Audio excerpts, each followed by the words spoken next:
Hey guys.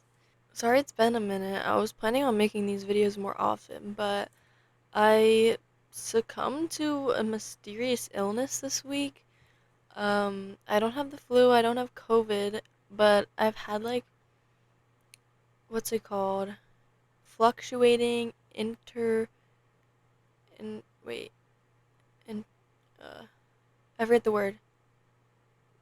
Fever.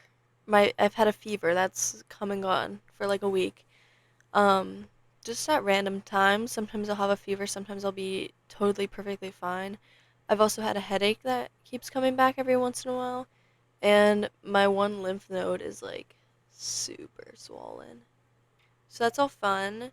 It's made this week just a great old time. I have so much that's due this week, so I'm kind of stressing out. But I wanted to make a video because I watched SNL 50 last night, and I don't know, I just want to talk about it and see everyone else's thoughts. I thought it was really good. I was a big fan of it.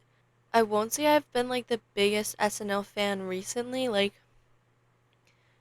of their skits and like the show itself recently, but like the idea of SNL is so fascinating to me.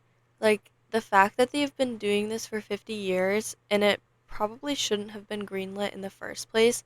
Like this is just a New York comedy show with a live music guest. Like if you ignore the like title that SNL is and the like everything behind that word and you just think of it as like this nighttime comedy show with little skits and stuff, like it's insane that it's lasted this long. It's insane how many celebrities have been on it and how many celebrities have been made from it, and also the amount of like work that goes into it that goes completely unnoticed. Like you guys know I'm a very like backstage, like behind the scenes person.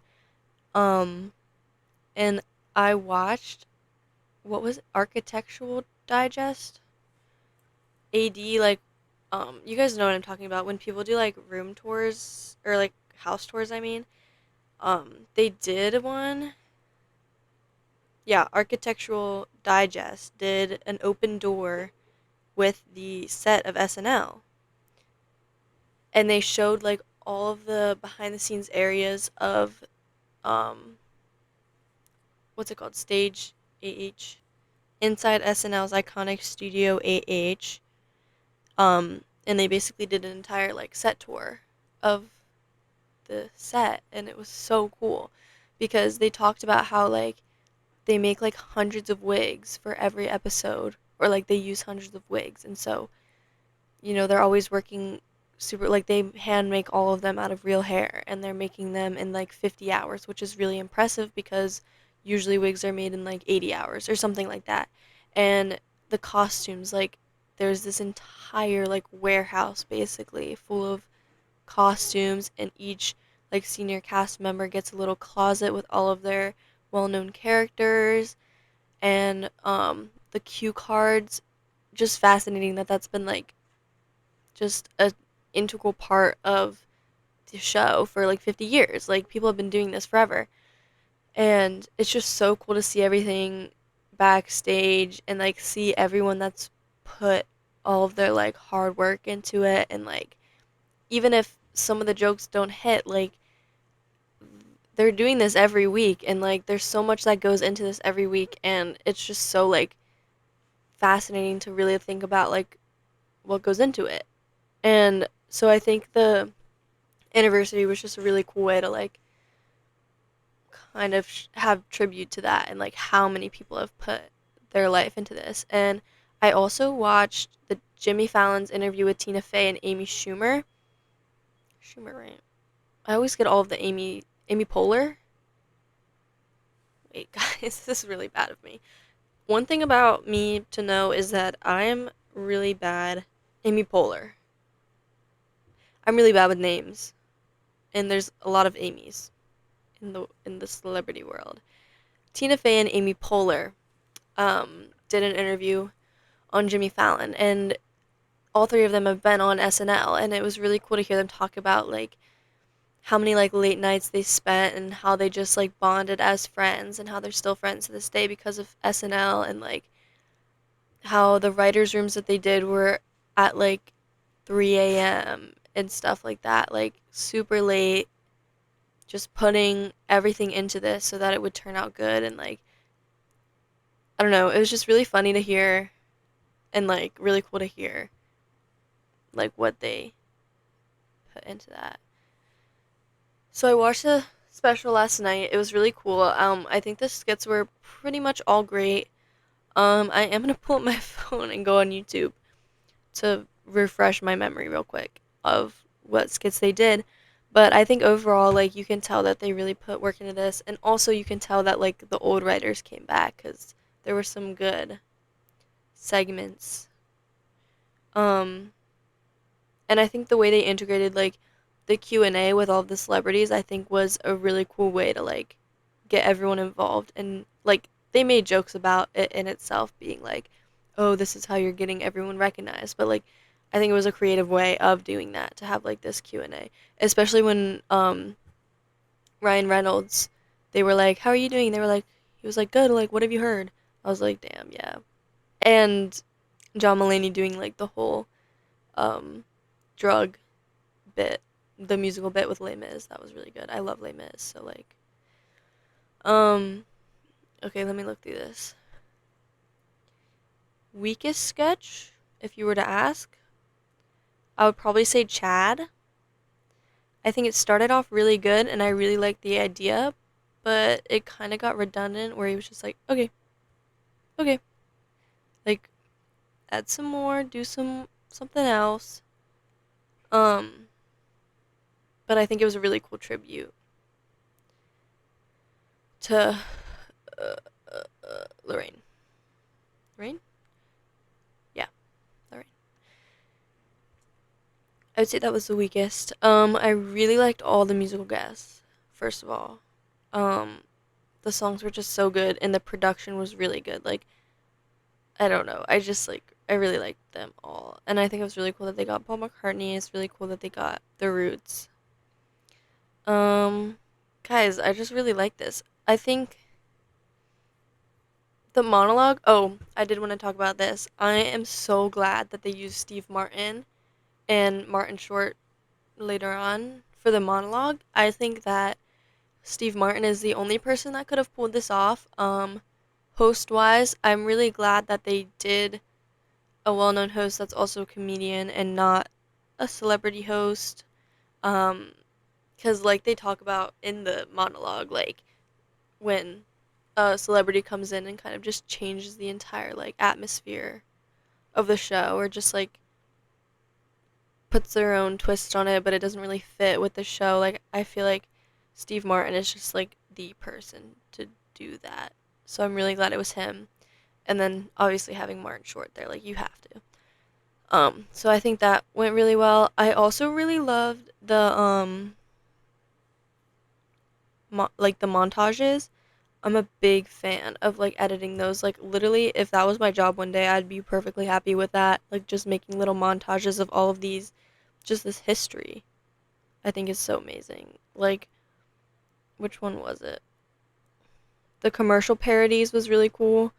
Um also the in memoriam of all of the like basically them just like canceling themselves was really funny. I'm just like saying everything's good because it was. Yeah, I think a lot of jokes fell short, but that's what's gonna happen. In a comedy show, not everyone's gonna have the right humor for it. No, I didn't laugh at everything. Um, but like that's still funny. Like I wasn't laughing out loud, but I was still like I could still appreciate it, you know what I mean? Especially like the Debbie Downer one. I was like, this is not that funny.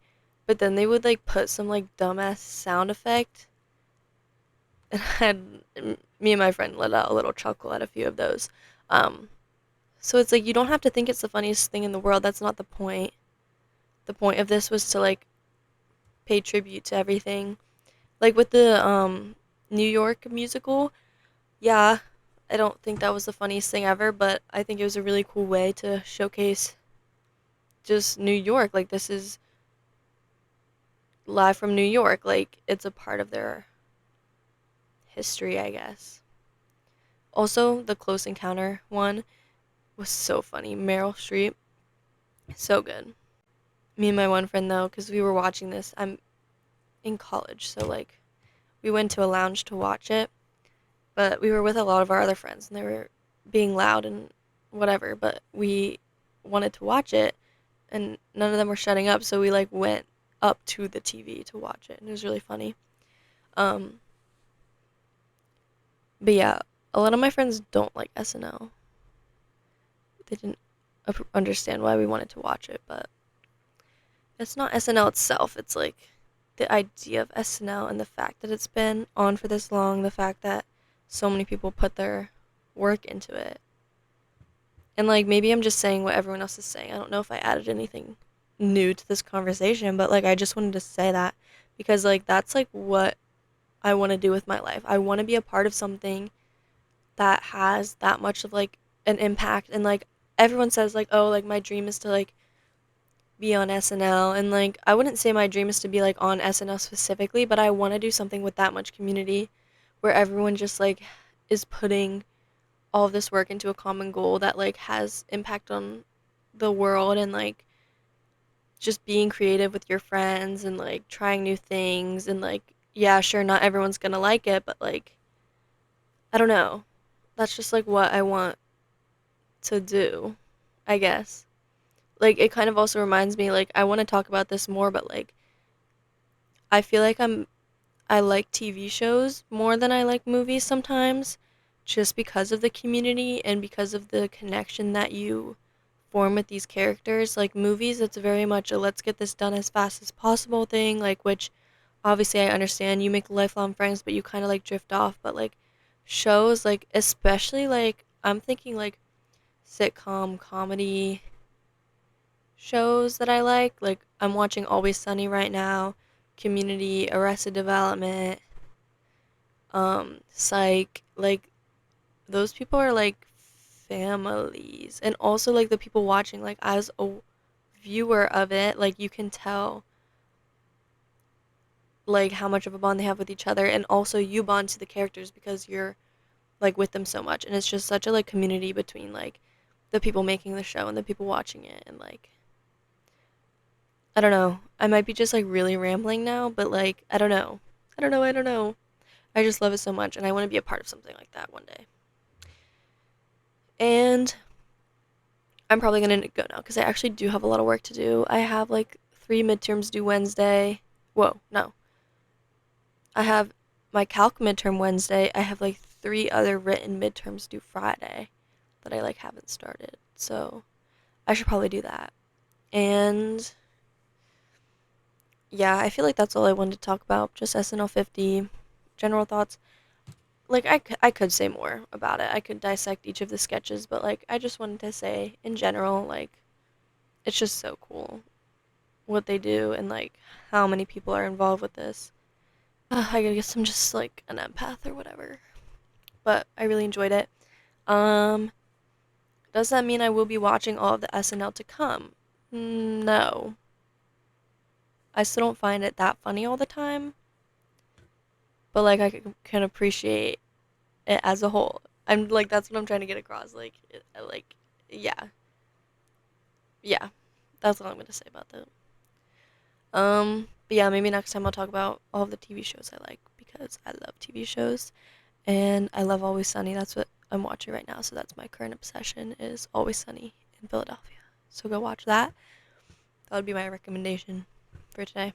And go watch the anniversary special, even if you're not a fan of SNL, because I think you can get something from it still. Yeah. Okay. Bye.